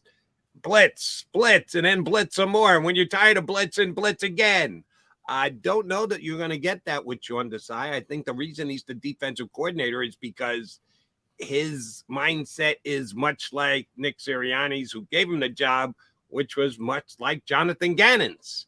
So at least from a scheme standpoint, I don't see the change much in the way the Eagles are going to go about it defensively. There are player changes, and you should change your defense accordingly, at least some. If you're asking me, you don't just come in and, all right, well, we got 5 new starters, but we're going to do the exact same thing. There should be some adjustments. How big an adjustment is it going to be which one decides the DC? Unfortunately, not much. He's bought himself some time because I think he's a really good speaker, and I don't think that we're going to hear from him as early in his campaign as we did, or as early in Jonathan Gannon's campaign, that he, quote, doesn't have a scheme. That did not buy Jonathan Gannon a lot of time, unfortunately. So Sean Desai, looking at his resume, 1-year defensive coordinator, as I think every Eagles fan knows by now. He's a disciple of Vic Fangio, which I think every Eagles fan knows by now. But what I think some people are having a hard time coming to grips with, and I know John McMullen says the same thing, and I agree with them on this. This is exactly, Jody, as you were alluding to, this isn't necessarily Sean Desai's defensive scheme and his brilliance. Yes, he'll have his, or, incompetence. We don't know yet. He doesn't. He'll have his fingerprints on it, but it's still Nick Sirianni's defense. He's the head coach. This is what he wants to do. Whatever the defense is going to do is going to help his offense. So he's got his name on everything. It's not just something he says at the end of a bad game. He means it. And this is the type of scheme he wants his defense to run. His philosophy in this day and age in the pass-happy NFL, don't you dare take someone out of coverage to get after a quarterback. Every once in a while, you have an opportunity to do it. Maybe it presents itself during the game. They call a play that you think you know really well. You know where the ball's going. You can take advantage of it. By all means, do it. But it's not just a Jonathan Gannon thing. It's a Nick Sirianni thing. And there's a reason why they went out and they didn't get Vic Fangio, or couldn't get Vic Fangio, but they did get somebody who also would have the same philosophy as Vic Fangio, and that is Sean Desai, the same philosophy as Jonathan Gannon, who is 2 times removed from it, where Sean Desai is only, he's coached for Vic Fangio. So when he comes in here, he's going to come in here with a lot of the same stuff. Eagles fans don't want to hear that, but I think he's going to buy his time because, if you heard his introductory press conference, what's this defense going to be? It's going to be palpable. You're going to feel it. It's going to reflect. Tell me right now that it wasn't a PR written line that he said the defense is going to reflect the city of Philadelphia. Like, all right, put that on a poster already. Bottom line is we're going to have to see the results. I am optimistic. The pieces that they have on this defense make me optimistic that Sean Desai will have success here. And I do agree with you, is at least in thought, PR-based, his stance. But I think he did that himself. I don't think he needed any help. I don't think he got any help. He understands Philly. He was a Temple guy. So he knows how to play to the mindset of the Philadelphia fans. And boy, did he, with his first foray with talking to the media here in town. Give him credit for that. Interesting take on Sirianni's defense. It's funny because we just talked Kelly Green, which takes us back to the Buddy Ryan days. Oof. If Buddy Ryan breaking down a head coach's involvement on a side of the ball was about 95% on the defense and about 5% on the offense, and I really do believe those splits, but he couldn't care which one about. He was a defensive coordinator when he became a head coach. It was, hire an offensive coordinator, then you take care of that. I got to pay attention to my defense. I got to talk to my defensive guys. I got to watch what we're doing on defense. He didn't even know. He probably couldn't name the starting offensive line. If Buddy was 95.5, what do you think the Sirianni breakdown is for defense? I would say Sirianni, if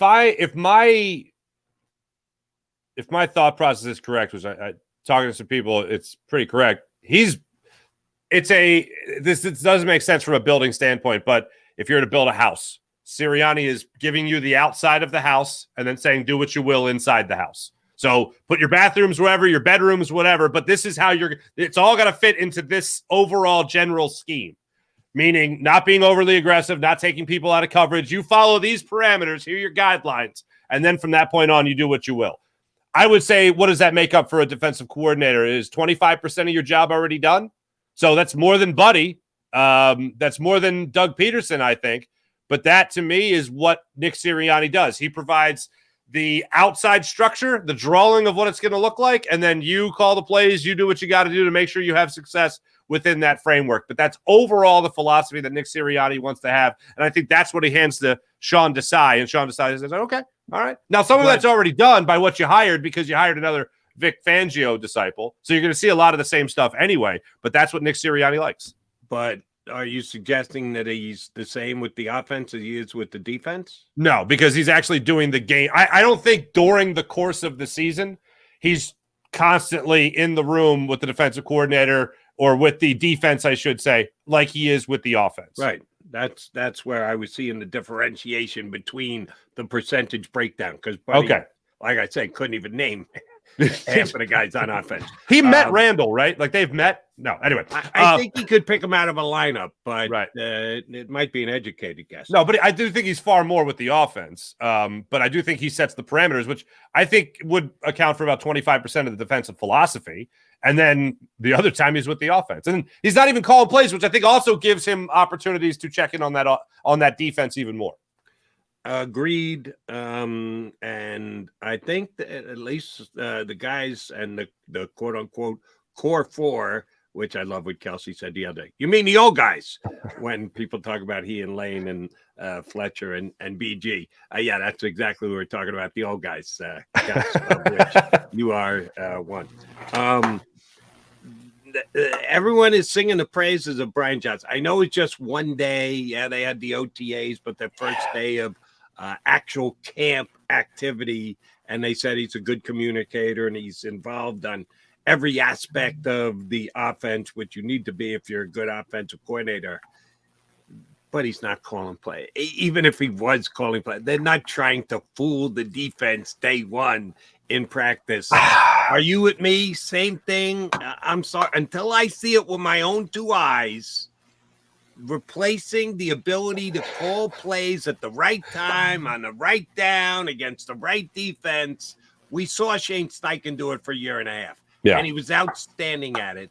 Until we actually see Brian Johnson do it, we don't know that he can do it. It's a legit concern for me. Is it for you? Yeah, I think we talked about this the other day. My biggest question mark going into the season are the coordinator positions. Like even Sean Desai, I think he's going to be successful. I don't know that he's going to be successful. I got to see it.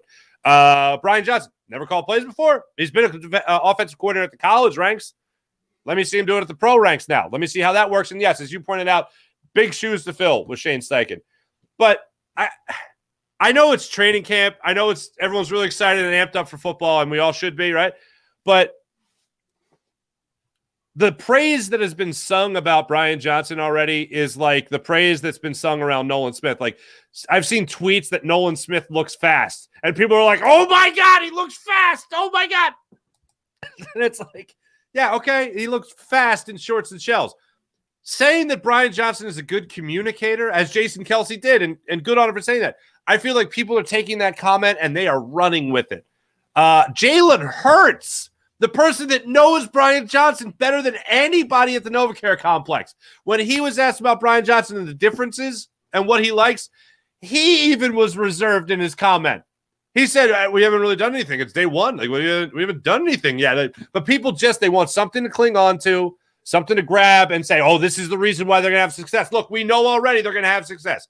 Just like I didn't need to watch a training camp session to know Nolan Smith was fast, I don't need to know that from Jason Kelsey or Jalen Hurts that Brian Johnson's a good communicator. It's one of the things that Nick Sirianni always talks about at this time of the year. It's one of the things he talks about through the season. If there's turmoil, they have that communication. The coaches are all on the same page. The players are on the same page as the coaches, same page as the coaches, and everyone has that great communication. So as far as what has been said about Brian Johnson, that's all nice. You know what hasn't been said, which is good? Oh, wow, this jerk can't communicate.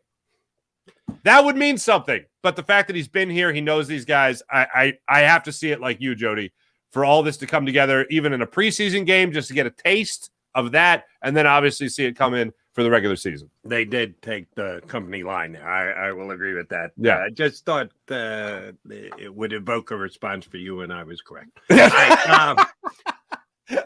I do want to run this by you. I give credit to one of our own, Jimmy Kempsky, had a fun article on Philly Voice the other day.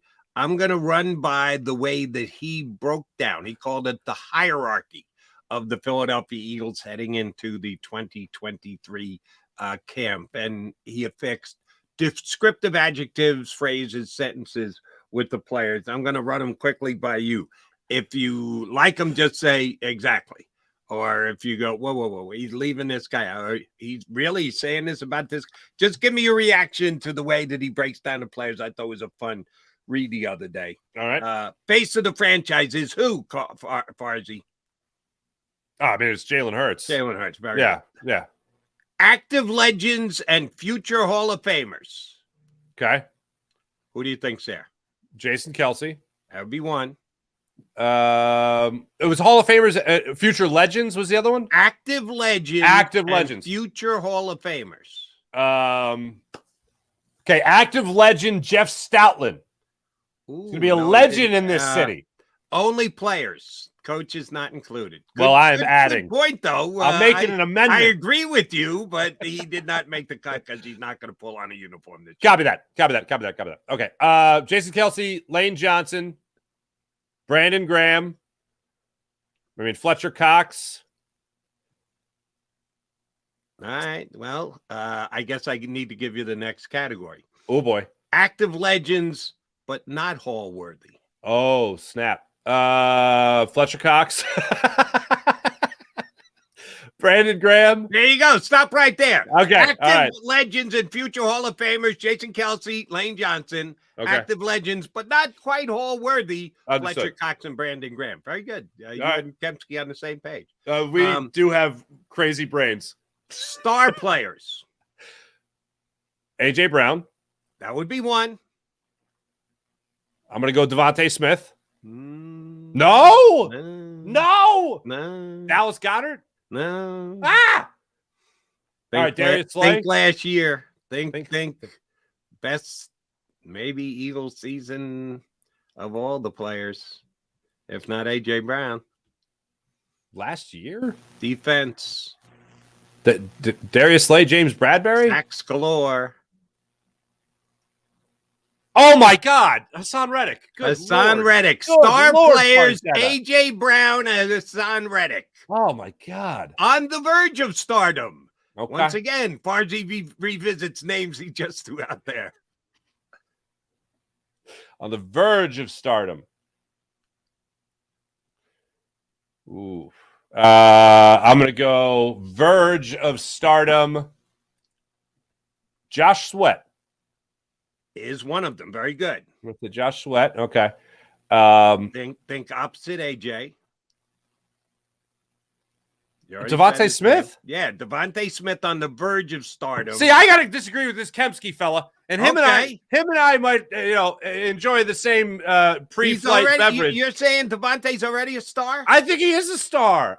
If you made Richard Sherman retire, you got a star quality about you. And I think he's a star. And I think even this year with Jalen Hurts taking another step forward and all that jazz, I think he's going to be a star. I think he is a star, and I think he'll be pronounced a star to the masses after this year. Got to make a Pro Bowl or an All-Pro. Right. The other guy you mentioned, tight end. Dallas Goedert. Yeah, right. He's got to stay healthy. If he was healthy throughout last season, he's a Pro Bowler. Couple of guys on the O-line who aren't Hall of Fame worthy yet, but on the verge of stardom. So you take Lane and Kelce out, who you left with? Landon Dickerson. And? Is Mailata? Mailata on the verge of stardom. I like both. I think he hit them right on the head. Yeah, I think that's one good. More, which Farzy, I could give you 20 guesses, and I guarantee you wouldn't come up with it. There's only 90 guys on the roster. I give you 20 guesses, and you would not come up with the other guy that Kempsky's got on the verge of stardom. Aaron Sippa. No. Is it N'Kobe Dean? No. Reed Blankenship. No. I got nothing. Well, you were heading down the right road with Aaron Sippas almost. Jake Elliott. The Jake's that good, and compared to the other kickers around the league, you can only comp him to his competition. Right. That he's not Tucker or Baltimore, but he's damn good on the verge of stardom. Jake Elliott. Now, here's where I would separate with Kempsky a little. Okay. Jake is what he is. When you say on the verge, yeah, you're talking about heading in that direction. He's going to get there. I guess Jay could jump up and be the best kicker in the NFL this year. Highly unlikely as long as Tucker's still kicking, but I don't know that he can get to stardom. He's very good. He's one of the better kickers in the league. Won a I just Super Bowl. don't know that he can make stardom. Yeah, I mean, I don't. It's tough because they won so early in his tenure. They won the Super Bowl, so it's like that's where he started out, like helping this team win a Super Bowl and turning that season around with of course, the 60-plus yarder against the Giants. Yeah, I feel like we almost take Jake Elliott for granted, and maybe that's what Kempsey was going for. Yeah, so throw some props the kicker's way. So I'm going to call him an almost star. If that was his line of logic and reasoning, I would tip my cap to that. Interesting. All right, next category, 30-somethings, but still good. Okay. I mean, no repeats here because like Jason Kelsey's still pretty good. No. These are guys that haven't been mentioned yet. Both on the defensive side of the ball. Fletch has been mentioned. Brandon Graham has been mentioned. Outside. Brandon Graham's been mentioned. Outside. I'm trying to think who's 30. Oh, Darius Slay, James Bradbury. There you go. Both on the corners. 30-somethings, but still good. Yeah. Potential breakout season. So he's not been mentioned before. All right. Breakout adds a little surprise to the mix. You might not be thinking of him, but out of nowhere, here he comes. Is it Blankenship? No, but that I'm okay with that because that's my guy. When we talked about underrated players, someone we're really not thinking about. I thought of Reed Blankenship, and our friend Derek Gunn said, watch out for Terrell Edmonds. Watch out for Sidney Brown as the possible starting safeties of this team, which would be interesting. I don't think it happens, but I think it would be interesting. But breakout star, still on the defensive end of things? Defensive line of things. Jordan Davis? Can you say a rookie? Jalen Carter is going to be a breakout star? No. Well, Milton Williams? You can say anything. Milton Williams is correct.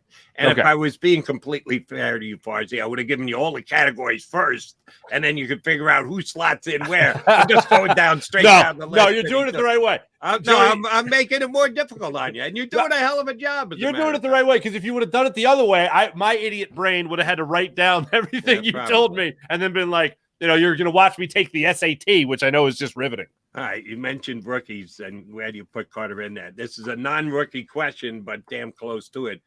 Big role, big questions. Two guys. They have a big role on the team, but they're big questions coming in. I mean, I think Jalen Carter is one of those guys. Yeah, I said no rookies. Oh, I'm sorry. No rookies. No rookies. Big questions coming in. Both on defense. I mean, I'm gonna throw Blankenship's name out there to try to match what Kempsky would former Georgia Bulldogs. Oh, N'Kobe Dean. And Jordan Davis. Yes, very good. Starter or backup? Now here's where your boy comes in. Two specific positions, the two guys who are doing battle at that position. Reed Blankenship. Correct. Finally. And Terrell Edmonds. No, that he's handed Edmonds the job, so it's...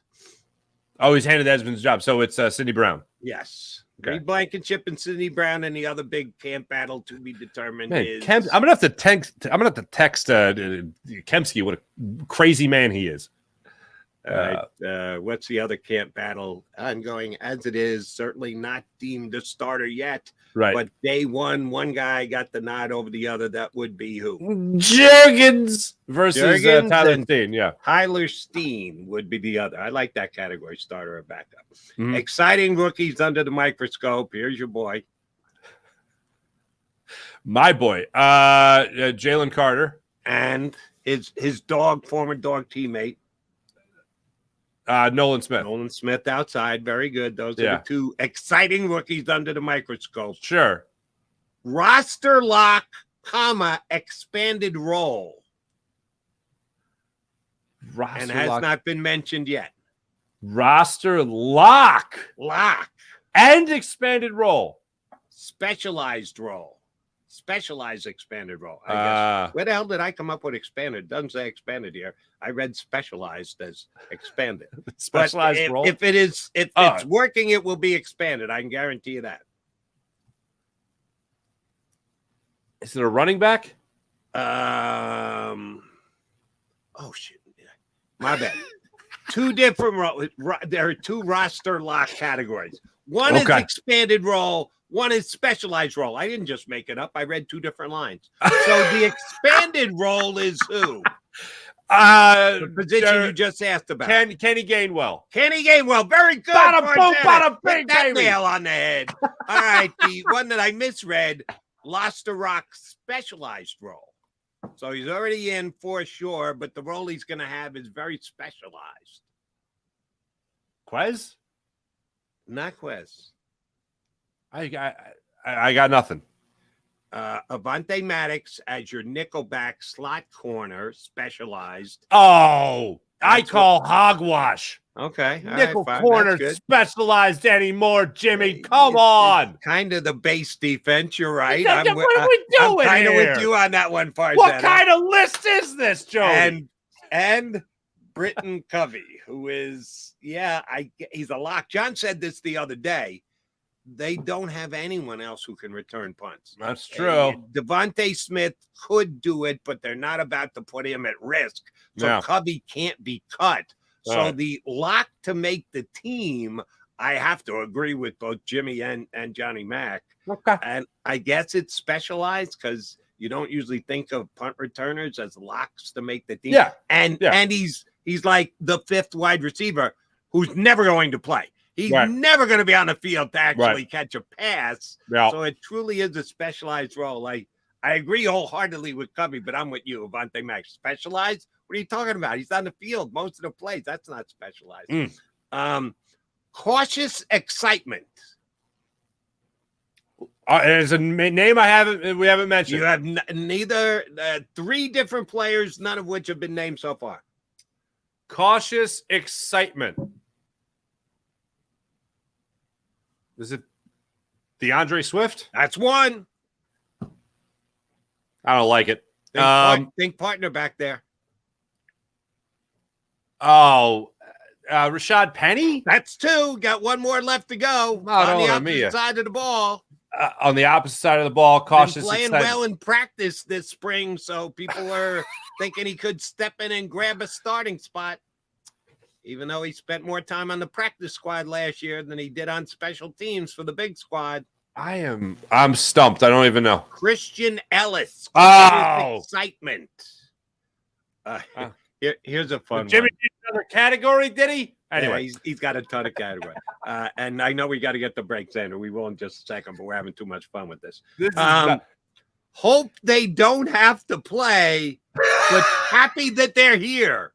I love that category. Hope they don't have to play, but happy that they're here. At this point, if you didn't tell me who wrote this, I would have guessed it. I hope they don't play, but happy they're here. Dennis Kelly? That's one. Very good. This is the creeping. Added, the late addition to the list. Farzetta got first. This next thing you know, we'll be doing Microsoft Paint doodles. I'm thinking so much like Kempski. Yeah. All right. Dennis Kelly's one of them, but hope he doesn't play. Marcus Mariota. Marcus Mariota, the first on the list. Very good. The other one, I got a couple more. I'll give you a hint. Think beat New York Giants. Boston Scott. Boston Scott is absolutely on the list. Think best backup offensive lineman can play absolutely everywhere. Not Dennis Kelly. Jack Driscoll? Jack Driscoll, absolutely right. Now, the other two I kind of debate. He's got Zach McPherson and Josh Jobe. Ooh. I think more of Zach than that.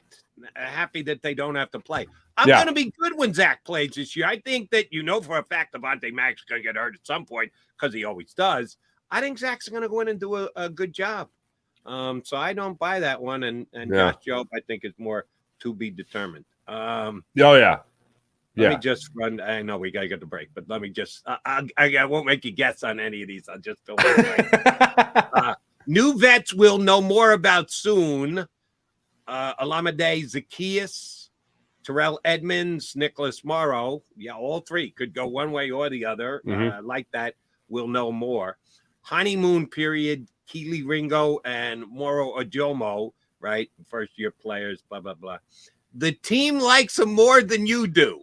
I'll ask you that one. Who do you think falls into that Barnett. category? Derek Barnett's not on the list. What? But he should be. You are so right, That is Farzetta. ridiculous. Correct. No, two other guys, one DB, one backup tight end. Oh, Kayvon Wallace. Is the Eagles like him better than John Hugh Public does? Yeah. And the backup tight end is?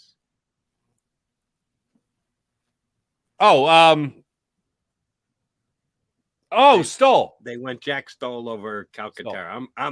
That's certainly true with me because I'm a Calcaterra guy. When he gets cut this year, I'm going to be pissed. The battle for emergency quarterback supremacy, that's pretty easy. Tanner McKee and Ian Book. On the verge of falling out of favor. Ooh, this is a good one. Okay, now I'm going to mention one name Derek. you've thrown out already. I'm going to say Derek Barnett. Not Barnett. What the one name I've thrown out already. On the verge of the team losing. He hasn't been in any of the categories. I've mentioned Kayvon Wallace. WR3. Quez. Quez, Sue Opeta, and Oh, wow. Sean Bradley. Potential of falling out of favor. Okay. Must show improvement year 3 to make the team. Patrick Johnson, Marlon Tuiapelotu. I like those. Must show improvement year 2 to make the team. My guy, Greg Calcaterra, and Kyron Johnson. Fans, last one, Farzy. All right. Fans are actively rooting against them to make the team. Who are we rooting against? Who do we not like in this You've mentioned town? him about 8 times so far. You've been waiting for him to fall into a category. Derek Barnett. Derek Barnett. Fans are actively rooting against them to make the team. What is the difference between that and the team likes them more than we do? There's a slight difference. And the other two, Aaron Sepas and Josiah Scott. Josiah Scott, all you have to say is 3rd and 30. That explains it all. Sorry, Josiah, you weren't coming back from that one with terrible. No, you're absolutely All right. He's Mark Farzetta in for John McMullen today. Thought we'd have some fun with that. That was great, man. On a slow day here on Birds 365. Johnny Mac down in practice. He'll surely be back with me on Monday. Farzy coming back with me next. We still got plenty left here on Birds 365.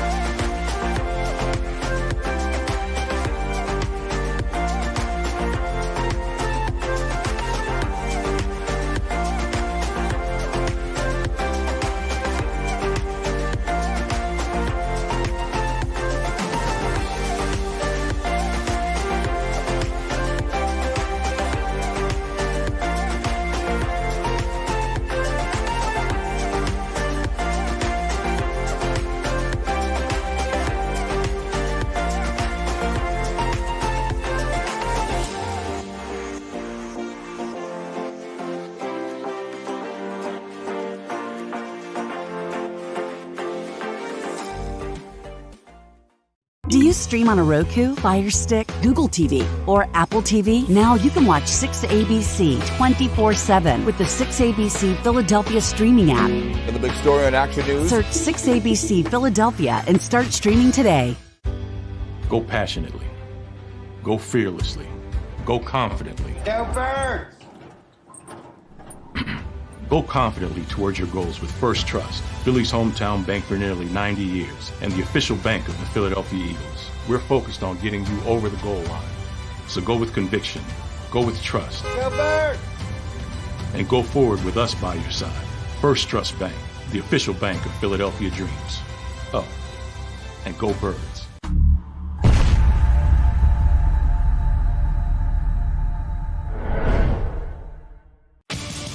The greatest fans on earth. It's a bold statement, but would you expect anything less from Philadelphia?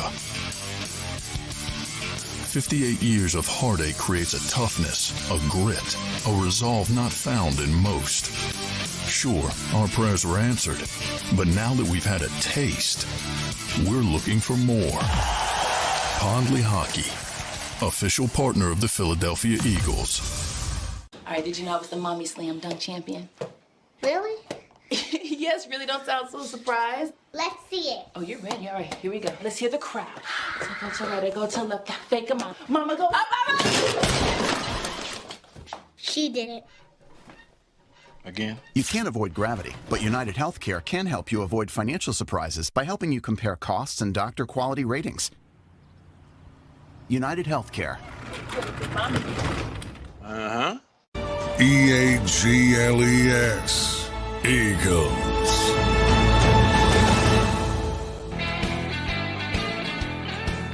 Appreciate you streaming in here on Birds 365, a Football Friday. Jody Mack here, Johnny Mack out down at Eagles training camp. They'll get their second official open to the media workout in. They did a walkthrough yesterday.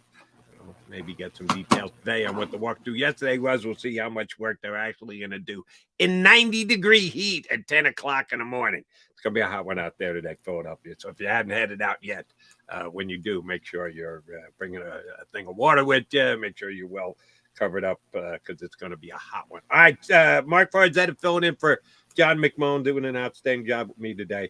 A couple of things I want to touch on, Mark. Teams around the National Football League that are on the Eagles' schedule this year. Did you see the smack talking that Sean Payton did about the Jets? Yes, and I love Robert Saleh's response. Just keep talking. Yeah, that's fine. But yeah, Sean Payton's back with an attitude, man. Where did that come from? 1 year in TV, and all of a sudden he's Buddy Ryan talking smack. Yeah, he's chock full of opinions. He was a nice reserve coach with the Saints. He wasn't calling out other organizations, putting other people on blast. I guess 1 year out of the game gave him a new perspective because he just buried Nathaniel Hackett, the Jets offensive coordinator. Maybe the worst coaching job ever in the history of the NFL, setting himself up for success in Denver. Well, I'm going to be better than the guy who was the worst coach in the history of the NFL. And that the Jets are already talking too much for his liking because they're going to be on Hard Knocks or whatever. Jets and Broncos play week 5, which I think the Eagles play week 6. Let me look that up real fast because the Eagles and Jets play early in the season. It may well be that could work out really well for the Eagles because Denver against the Jets, yeah, it's an in-conference, but it's out of a division game. It's not as big a game as other games on the Jets. Oh, Sean Payton just made it one of the biggest games of the year for the Jets with his trash talking. And I think the Eagles are up the week after. So, yeah, maybe the Eagles just, there it is.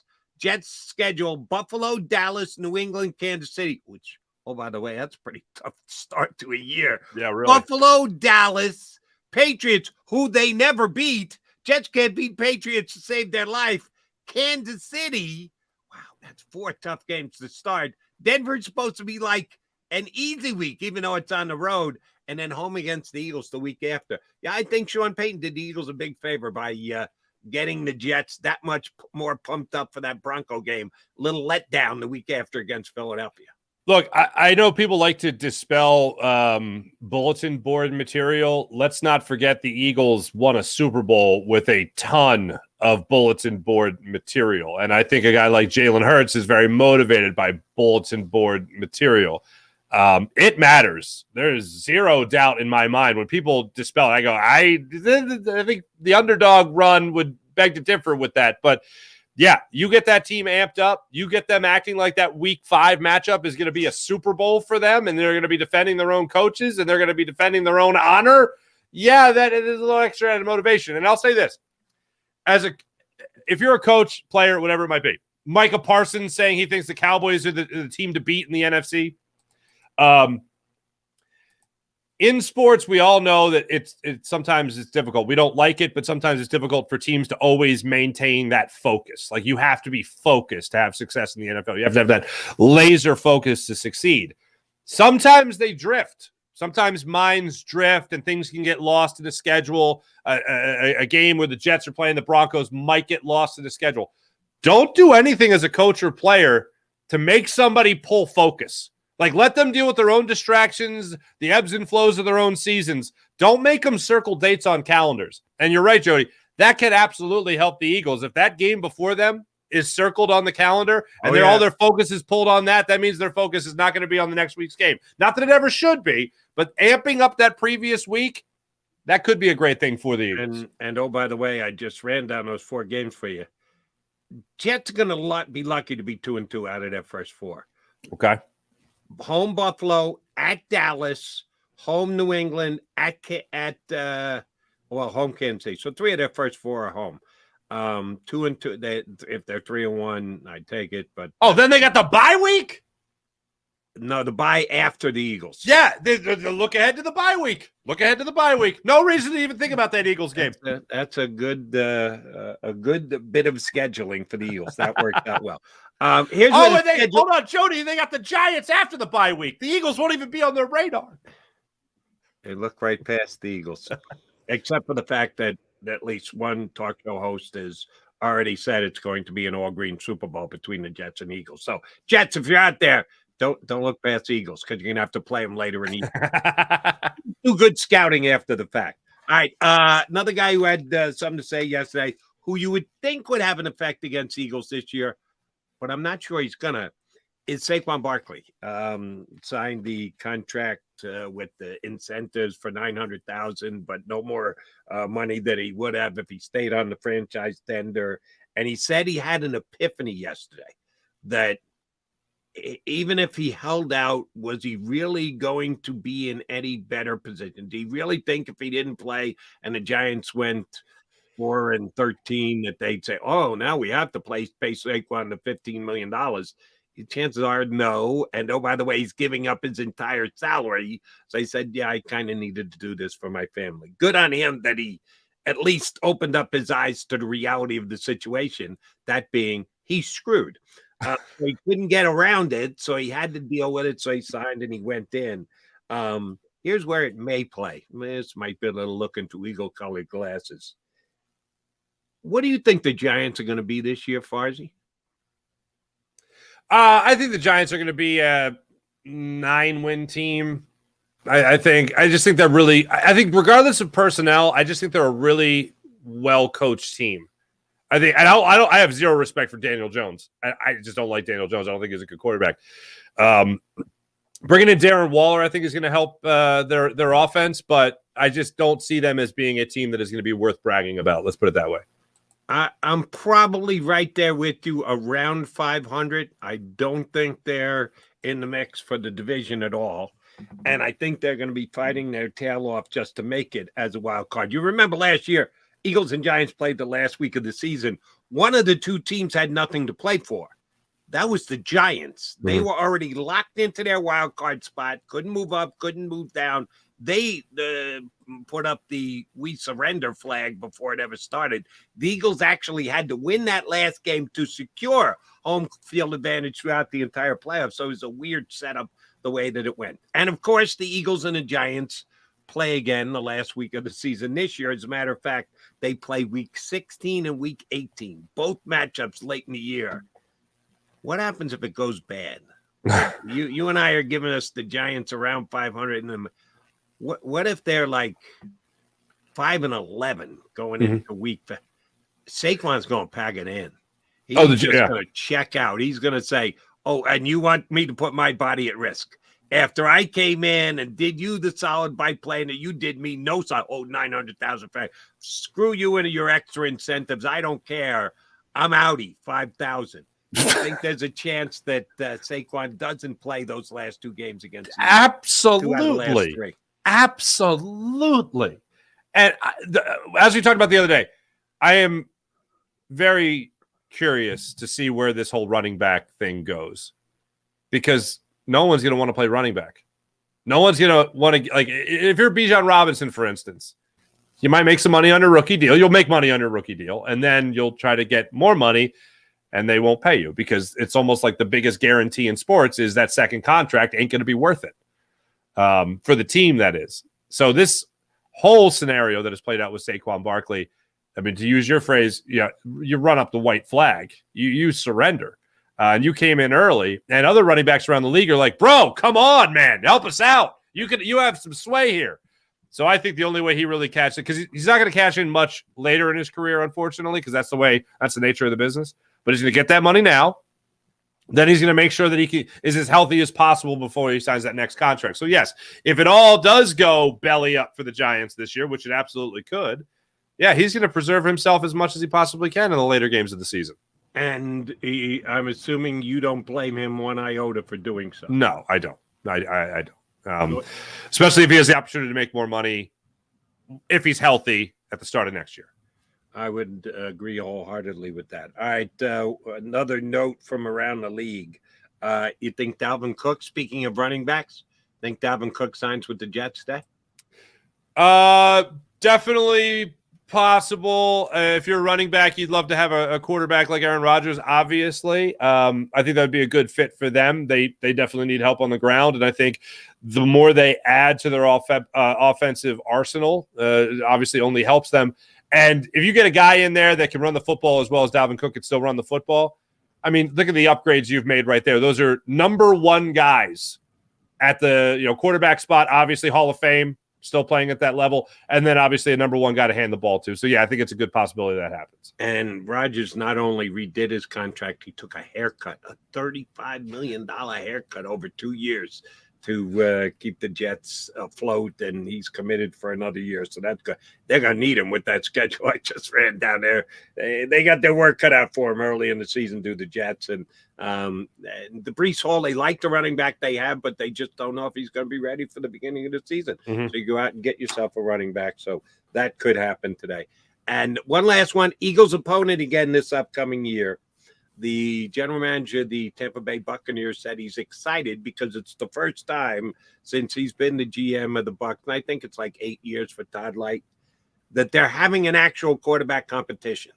That every other year they had their quarterback in place. It was Jameis until it wasn't Jameis, and then it became Brady. So they're actually having a quarterback competition. Yeah, the problem is that neither one of the quarterbacks are really all that good. Do you think Baker Mayfield or Kyle Trask is the guy who's taking snaps early in the season when the Eagles and the Bucs do battle? I think they're going to go Trask, actually. I know they really liked him. I know some local analysts really liked Trask as well, coming out of Florida.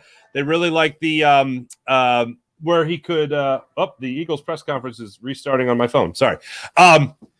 I think they really liked him coming out of Florida. They like some tangibles there. I think they go young for the opportunity to build for the future, and Baker Mayfield ain't going to like it. Ain't going to like it a little bit, but I think they end up going young in that situation. See, now if I were at the Eagles media day today and had access to Brian Johnson, I would ask him, hey, can Kyle Trask be the starting quarterback for the Tampa Bay Bucs this year? Because he had Trask when he was down in Florida.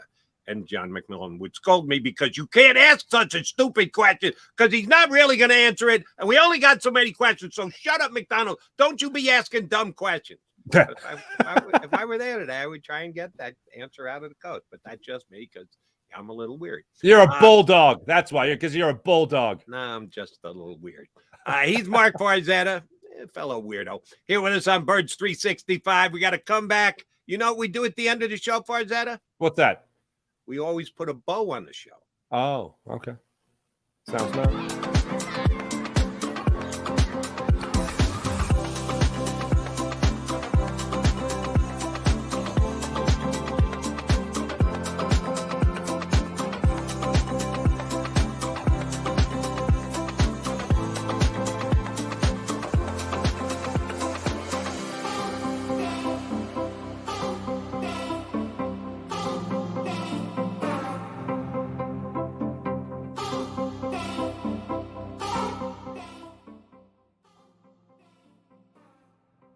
Heading down the shore. Have a ball once more. Here, imaginations run wild and time stands still. Because here, you can find the best of the Jersey Shore, all on one 5-mile island. So leave the old you behind and get lost in the woods.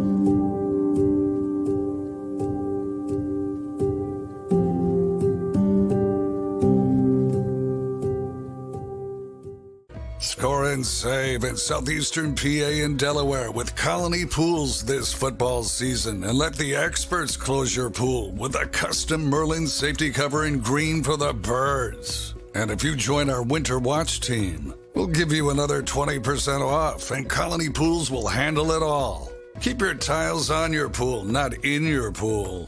Fly with Colony right now, birds fans. Visit flywithcolony.com. Hi everybody, my name's Jason Lombardi. I'm an inspector at DryTech. At DryTech we offer 3 major services, the first one being basement waterproofing. The second service we offer is foundation and structural repairs. And then the third service that we offer is mold remediation. If you feel you are having a waterproofing issue, give DryTech a call or check us out online.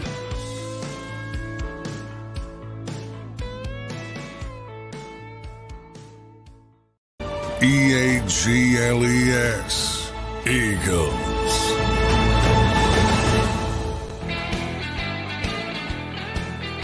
Mark Farzetta in for Johnny Mac here on Birds 365. J Mac already over at the Eagles practice facility.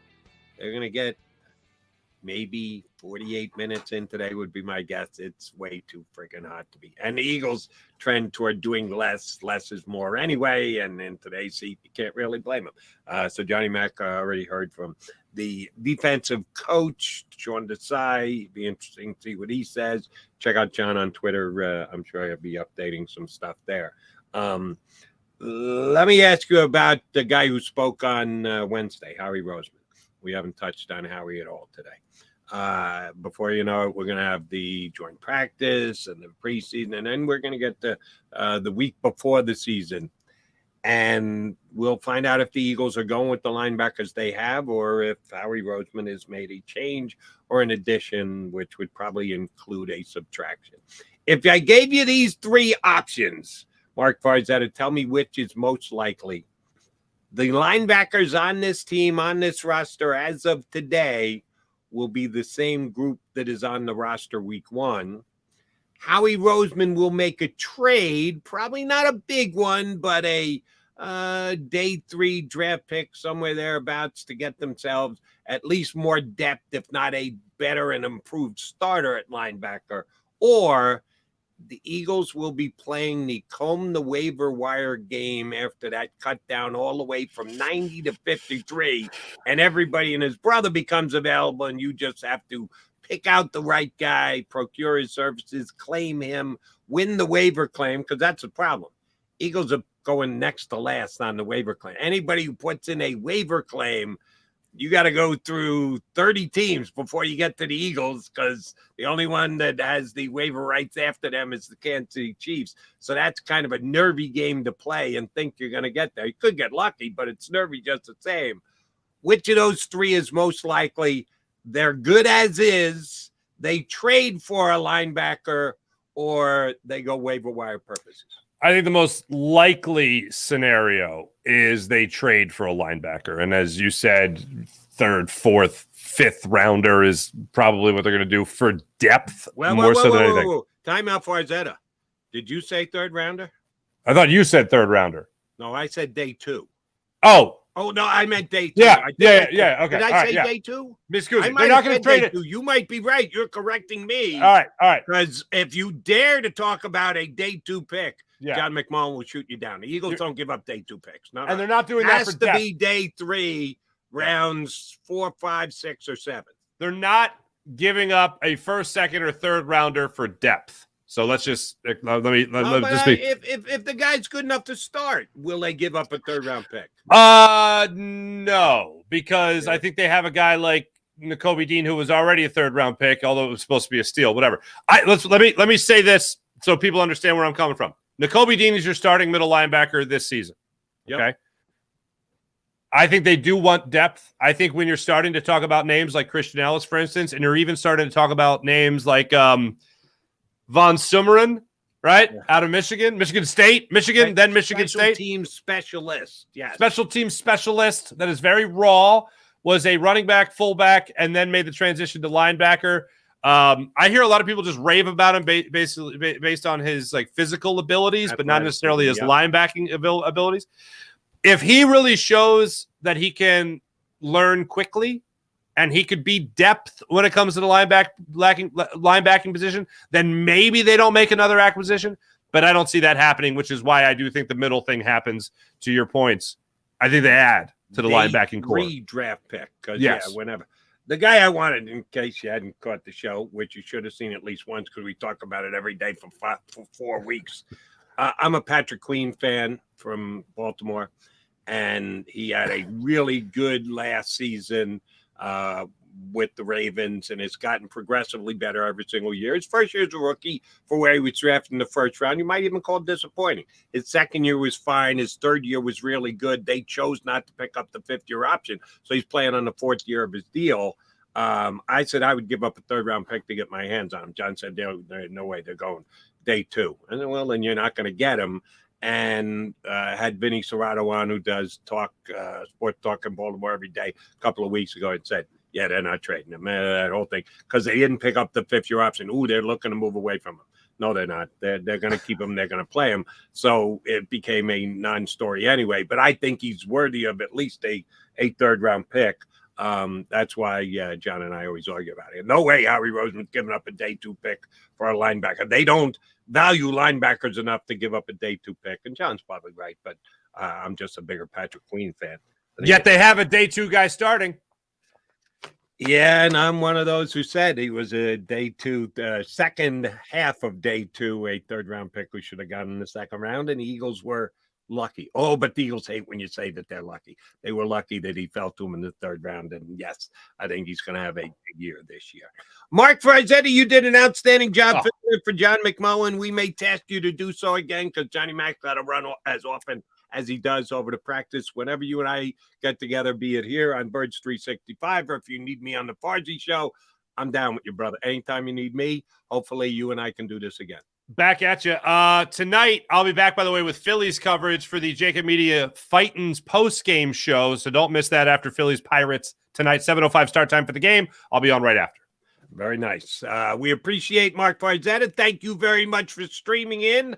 Hopefully everybody has a good weekend. Either be in the pool. Farzetta's got a pool. He's living large out there. Come on over. So if you know where Farzetta lives, stop on by. If not, find your own pool. But stay cool, everybody, this weekend. It's going to be a hot one. But we will be back here on Birds 365 Monday in 2 and 2 days, that is.